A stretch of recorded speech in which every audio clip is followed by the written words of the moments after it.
গানের মধ্যে যে গুরুর আগে জন্ম হয়েছে নাকি শিষ্যের আগে জন্ম হয়েছে?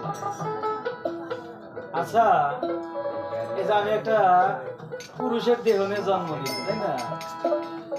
এখন অনেকে আমাকে বাবা বলে, আব্বা বলে, ওগুলা কি সমাজ মাইনে নিব? আমার জমির ভাগ কেউ পাইবো? আব্বা পেলে পাইবো না। কিন্তু আমি যদি সন্তান জন্ম দেই, আমার মজ্জু ভাল ছাড়ে আমি যদি শালি কিনে যাই, মানে ব্রহ্মচারী ছেড়ে আমি যদি সৃষ্টি তত্ত্বের মধ্যে যাই, তখন কিন্তু আমার একটা সন্তান হবে, ও আমাকে বাবা বলবে। এর আগে কি আমি বাবা? তাহলে বাবাটা কে বানাইলো আমাকে?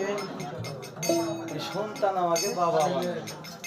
ও যদি আমাকে বাবা না ডাকে, আমি কিন্তু বাবা হইতে পারি না। তাই শিষ্যের মহিমা করিতে প্রচার, গুরুর প্রকাশ হইল এই ভবের মাজার। তাই গুরু আগে না শিষ্য আগে, কথাটার উত্তরটা হচ্ছে শিষ্যই আগে।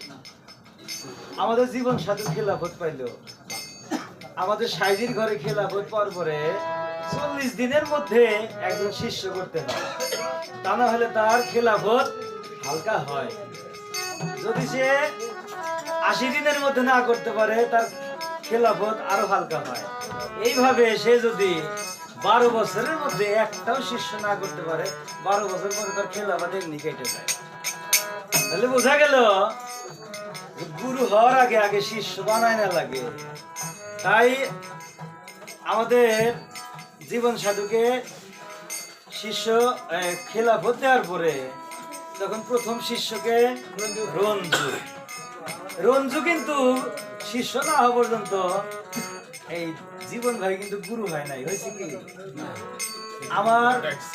আমার প্রথম শিষ্য হলো এনামুল, আমাদের সুজাত ভাইয়ের ছেলে। ও কিন্তু শিষ্য না হওয়া পর্যন্ত আমি গুরু সাজতে পারি নাই। তাই এই যে গুরুর আগে জন্ম নাকি দেহের এই শিষ্যের আগে জন্ম, এই কথাটা এই গানের মধ্যে আছে, কিন্তু এটা দেহ আর আত্মা দ্বারা, পরমাত্মা দ্বারা বোঝানো হয়েছে। আর আরেকটা কথা হলো, দেহের গুরুকে, এই গানের মধ্যে একটা প্রশ্ন আছে, আছে না ভাই? দেহের গুরুকে, এই কথারও উত্তর আছে। আর আমারও হাত পা আছে, তোমারও হাত পা আছে, আমারও মাথা আছে, তোমারও মাথা আছে, তোমার গুলো একটু বড়, আমার না ছোট, কিন্তু তুমি কেন গুরু হইলা, আমি কেন শিষ্য হইলাম? এই কথার উত্তর গানের মধ্যে আছে। ওরে গুরু শিষ্য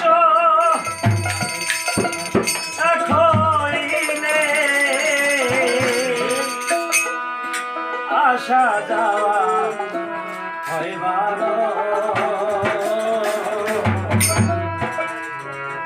দেহের গুরু পরমাত্মা শিষ্য হয়